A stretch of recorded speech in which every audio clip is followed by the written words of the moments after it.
Vaccine programs have not even gained momentum on the continent, and there's already talk of fake vaccines that may possibly make their way through Africa's ports. Mombasa is at the top of the list of ports that are already major conduits for falsified and substandard medicines. We talked to Bekisisa contributor Darren Taylor about this phenomenon. Darren, let's firstly talk about these free trade areas that are now being identified as being key when it comes to the potential outlets of the COVID-19 vaccine black market. Indeed, Kathy. Well, the investigators and analysts I've spoken with are very concerned about the continent's free trade zones, especially those at ports. Of course, these zones are tax-free havens designed to attract foreign investors, which is why they're extremely popular in Africa. South Africa has 10, the continent has almost 200, and that number is growing all the time. But the European Union, for example, has called them free crime zones. And Global Financial Integrity, a Washington, D.C.-based group that monitors these zones internationally, calls them a Pandora's box for illicit money. Now, Kathy, criminals see them as perfect places to manufacture and transport illicit goods because controls and checks by authorities are often irregular or absent over there. Customs authorities often have little or no oversight of what actually goes on in an FTZ. Goods are rarely ever inspected. Companies operating in FTZs tend to benefit from low disclosure and transparency requirements. And one investigator who has led anti-counterfeiting operations around the world, including in Africa, a Belgian advocate called Marius Schneider, tells me that pharmaceutical products are packed and repacked in ways that disguise their origins in these zones. And he has no doubt that they could play a huge role in facilitating the insertion of falsified, substandard, and even stolen vaccines into African supply chains. How much of this is being spoken about at a regional level, maybe with your SADC, at least in the southern parts of the continent, and I would imagine also at an AU level? Do you think it's getting enough attention?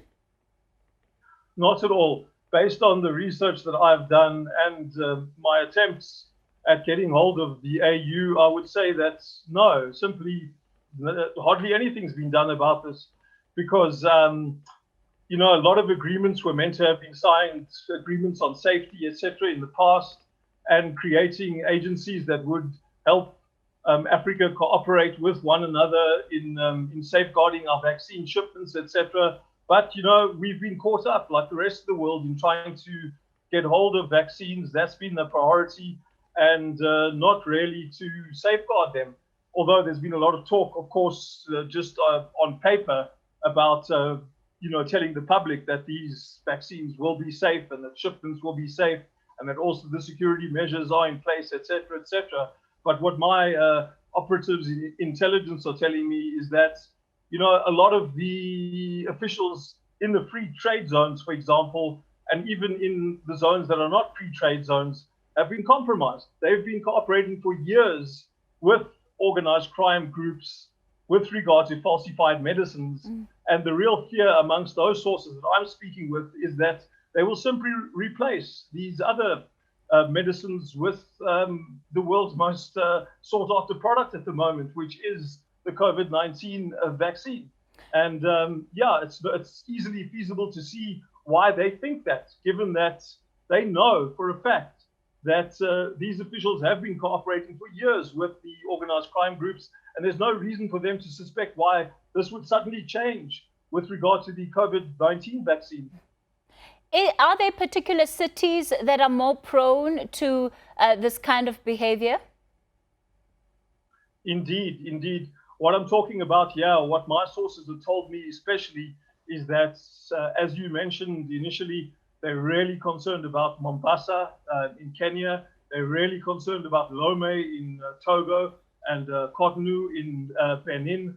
And then also in the north, we've got all the ports of Libya, which at the moment are basically in meltdown. They are near lawless given the political situation there and all the strife. At ports all over Africa, in fact, the regulations have been relaxed in such a way as to facilitate the easier flow of products needed to combat the pandemic, such as PPE. And not only in the ports that I've mentioned, but in other areas as well, the organized crime groups have already taken advantage of these lax inspection regimes to get their illicit medicines and falsified PPE into markets. So also, according to the World Health Organization, half of the world's fake pharmaceutical products found annually are found in sub-Saharan Africa at ports across the entire region. And 3/4 of all these fakes found globally come from only 2 countries, and that's India and China. And of course, we know, we've already seen, where are we getting our vaccines from at the moment? India, probably followed by China. And these are the concerns that these investigators have, is that in the rush to roll the vaccines out, these supplies that are coming in will not be monitored properly.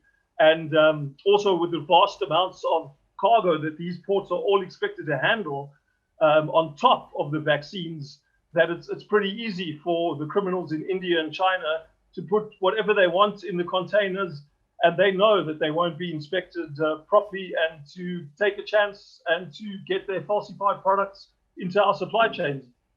All right, Darren Taylor is with the Bikisiza Center for Healthcare Journalism.